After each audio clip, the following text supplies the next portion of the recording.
सभी का स्वर कथा चैनल पर स्वागत है। साथियों, पिछले सप्ताह हमने जाना था कि वेद विश्व के सबसे प्राचीन लिखित धार्मिक ग्रंथ हैं, जिसमें ऋग्वेद सभी वेदों में अति प्राचीन है। और आज हम चर्चा करेंगे ऋग्वेद से। ऋग्वेद अर्थात एक ऐसा ज्ञान जो ऋचाओं में बद्ध हो। ऋग्वेद सबसे पहला वेद है जो पद्यात्मक है। इसके 10 मंडल अर्थात 10 अध्याय हैं, जिनमें लगभग 1028 सूक्त हैं और 11,000 मंत्र हैं। ऋग्वेद के मंत्रों या ऋचाओं की रचना किसी एक ऋषि ने एक निश्चित अवधि में नहीं की, अपितु इस वेद की रचना विभिन्न कालों में और विभिन्न ऋषियों द्वारा ये रची गई और उनका संकलन किया गया। विद्वानों का मत है कि सभी वेदों को कलमबद्ध महर्षि वेद व्यास जी ने किया। ऋग्वेद में आर्यों की राजनीतिक प्रणाली एवं इतिहास के विषय में जानकारी हमें प्राप्त होती है। इसमें जल चिकित्सा, वायु चिकित्सा, सौर चिकित्सा, मानस चिकित्सा और हवन द्वारा चिकित्सा का ज्ञान भी वर्णित है। ऋग्वेद में च्यवन ऋषि द्वारा पुनः युवा करने की कथा भी प्राप्त होती है। इसमें औषधि युक्त यानी दवाओं का भी चित्र मिलता है, जिसमें औषधियों की संख्या 125 के लगभग बताई गई है और जिन्हें 107 स्थानों पर वह औषधियां प्राप्त होती थी, यह भी बताया गया है। और औषधि में विशेष रूप से सोम का वर्णन निहित है। ऋग्वेद मंडल 10 सूक्त 97 में औषधियों के विषय में वर्णन किया गया है। इसमें उल्लेखित है कि फल लगने वाली जो वनस्पतियां हैं या जिन पर फल नहीं लगते, जो पुष्पित भी नहीं होती अथवा जिन पर फूल खिलते हैं, देव बृहस्पति जनित ऐसी सभी वनस्पतियां हमें रोगों से मुक्त रखें। ये भी मंत्र इसमें पाए गए हैं। सभी वनस्पतियां फूलती नहीं हैं और जो फूलती हैं उन पर फल लगे हों, यह भी आवश्यक नहीं है। इस मंत्रों में औषधीय गुणों वाली ऐसी समस्त वनस्पतियों से प्रार्थना की गई है कि वे उनके समुदायों को रोगों से मुक्त रखें। वैदिक चिंतकों की मान्यता अनुसार सृष्टि के सभी तंत्र अपने अपनी अधिष्ठाता देवता से संबंध रहते हैं और वनस्पतियों को उनके औषधीय गुण बृहस्पति देवता से प्राप्त होते हैं। जैसा कि आप सभी जानते हैं कि मनुष्य के कष्ट 3 प्रकार से गिनाए गए हैं: आदि भौतिक, आदि दैविक एवं आध्यात्मिक। और दूसरे मनुष्यों अथवा संसार के अन्य प्राणियों के कारण जो भौतिक कष्ट हम भोगना पड़ता है, उसे आदि भौतिक कहा जाता है। देवताओं के रोष से जो कष्ट भोगना पड़ता है, उसे आदि दैविक की संज्ञा दी गई है। अधिकांश कष्टों की अनुभूति इंद्रियों के माध्यम से अनुभव में आती है और इनके अतिरिक्त कभी कभी विशुद्ध मानसिक कष्ट भी हमें भोगने पड़ते हैं और इन्हीं को आध्यात्मिक कहा जाता है। यह कष्ट वस्तुतः मन के विकार के कारण पैदा होते हैं और उनका कोई स्पष्ट बाह्य कारण हमें प्राप्त नहीं रहता।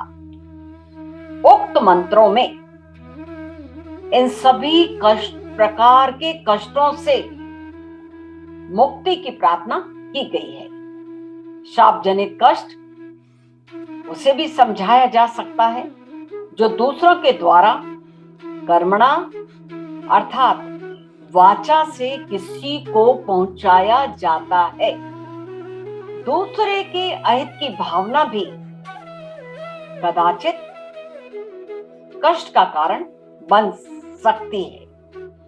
इन सभी को हम शाप मूलक मान सकते हैं और औषधियों कष्टों अथवा मृत्यु के निमित्त बने रोगों से हमें दूर रखती हैं। मनुष्य के नाश का कारण अंततः रोग ही है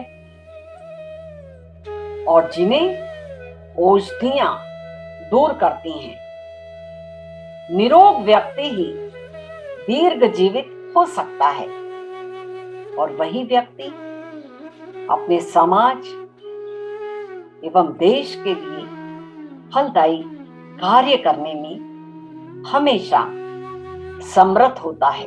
ऋग्वेद में कई ऋषियों द्वारा रचित विभिन्न छंदों में लगभग 400 स्तुतियां या ऋचाएं हैं और ये स्तुतियां अग्नि, वायु, वरुण, इंद्र, विश्वदेव, मरुत, प्रजापति, सूर्य, उषा, पुषा, रुद्र, सविता आदि समस्त देवताओं को समर्पित हैं। जानते हो ऋग्वेद में जातुधानों अर्थात राक्षसों, दानवों, असुर एवं दैत्यों को यज्ञों में बाधा डालने वाला तथा पवित्र आत्माओं को कष्ट पहुंचाने वाला कहा गया है। प्रत्येक वेद की कई शाखाएं हैं और ऋग्वेद की 5 प्रमुख शाखाएं बताई गई हैं। चाकल्प, वासकल, अश्वलायन, सांख्यायन, मंडुकायन। वैसे एक काल में इसकी 21 शाखाएं थी। प्रत्येक वेद का उपवेद है और ऋग्वेद का उपवेद आयुर्वेद है और आयुर्वेद के कर्ता धन्वंतरी देव हैं।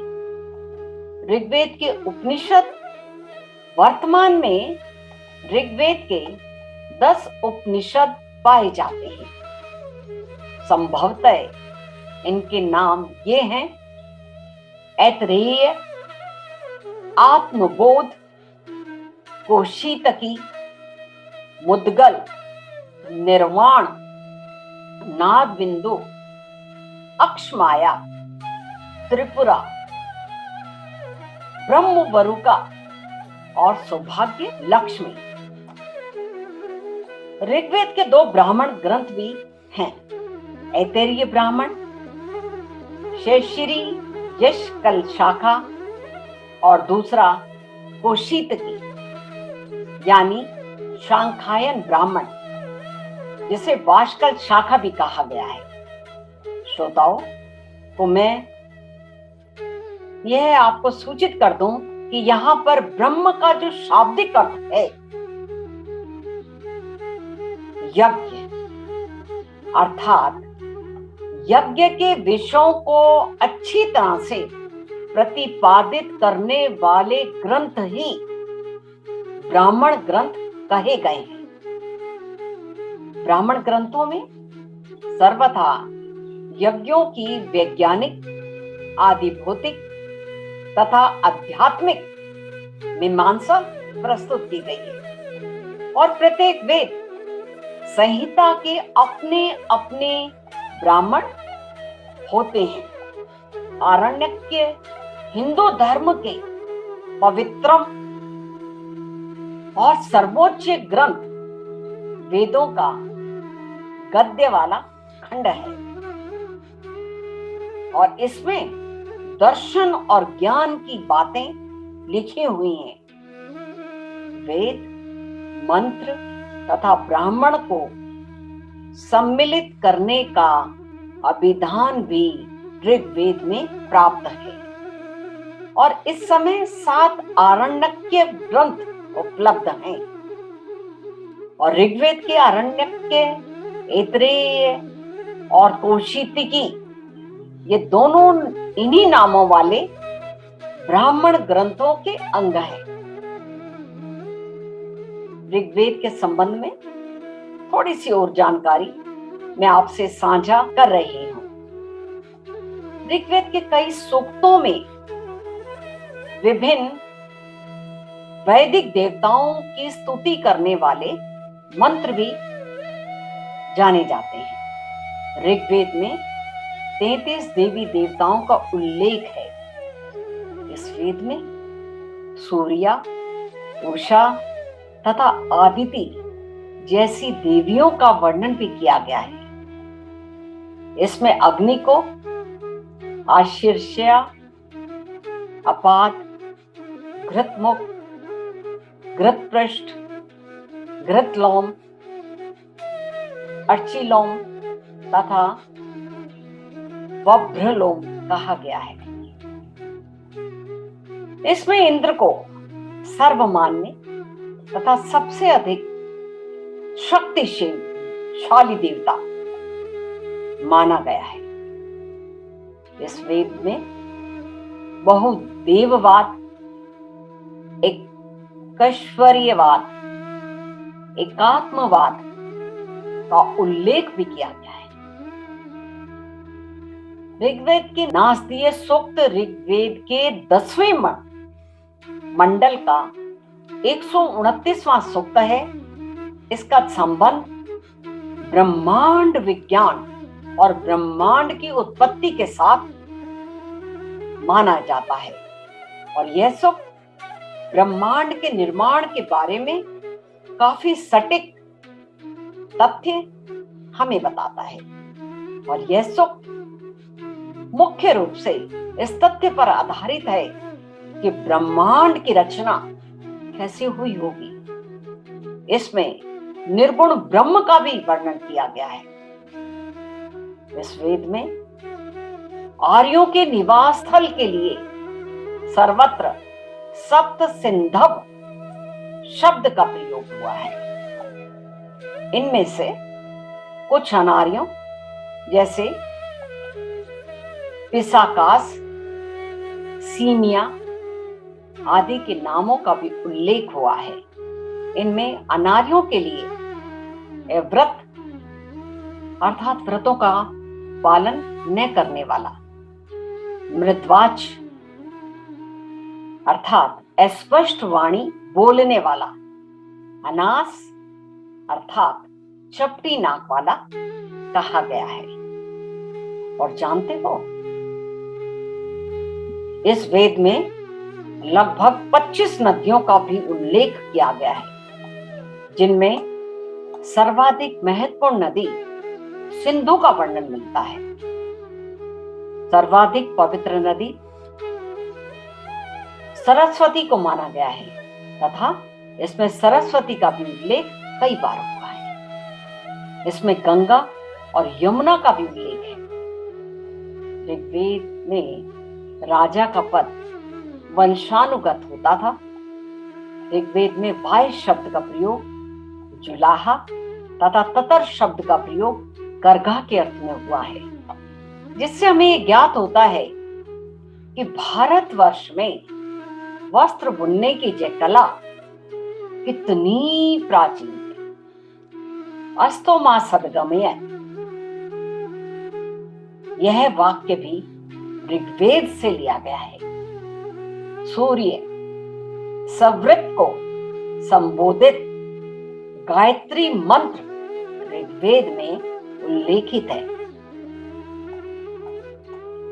इस वेद में गाय के लिए अहन्या शब्द का प्रयोग किया गया है और ऋग्वेद में ऐसी कन्याओं के भी उदाहरण मिलते हैं जो दीर्घ काल तक या आजीवन अविवाहित रहती थी।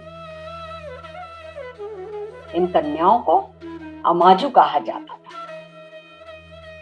ऋग्वेद के 7वें मंडल में सुदास तथा 10 राजाओं के मध्य हुए युद्ध का भी वर्णन किया गया है, जो कि पुरुषणी अर्थात रावी नदी के तट पर लड़ा गया था। इस युद्ध में सुदास की जीत हुई। इससे ज्ञात होता है कि भारतीय सभ्यता कितनी प्राचीन है। ऋग्वेद में कई ग्रामों के समूह को विश्व कहा गया है और अनेक विशेषज्ञों को समूह को जन कहा गया है। एक बड़े प्रशासनिक क्षेत्र के रूप में जनपद का भी उल्लेख ऋग्वेद में प्राप्त है। जनों के प्रधान को राजन या राजा कहा जाता था। आर्यों के 5 कबीले होने के कारण उन्हें ऋग्वेद में पंचजन्य कहा गया है। यह थे पुरु, यदु, अनु, तुवर्षु तथा द्रहयु। ऋग्वेद में कृषि का भी उल्लेख मिलता है। इस वेद में केवल हिमालय पर्वत तथा इसकी एक चोटी मुंजवंत का भी उल्लेख मिलता है। साथियों, यह तो केवल हमने ऋग्वेद की एक झलक भर का अनुभव किया, जिससे आप सभी को यह तो अनुमान हो ही गया होगा कि वास्तव में वेदों में कितना ज्ञान समाहित है और वेद का यह ज्ञान हमारी भारतीय संस्कृति को धरोहर के लिए अति आवश्यक है। और स्वर कथा के माध्यम से यह आशा करती हूं कि यह ज्ञान सभी में प्रसारित एवं प्रचारित करते हुए भारतीय सभ्यता एवं संस्कृति को ज्यादा से ज्यादा विस्तार दें। और इसी के लिए आप सभी से अगले सप्ताह चर्चा करूंगी यजुर्वेद के विषय में। हाँ, एक बात जरूर कहना चाहूंगी कि कृपया वेदों के विषय में मनन करें और इसे आगे भी प्रसारित करने में हमारी सहायता करें। धन्यवाद।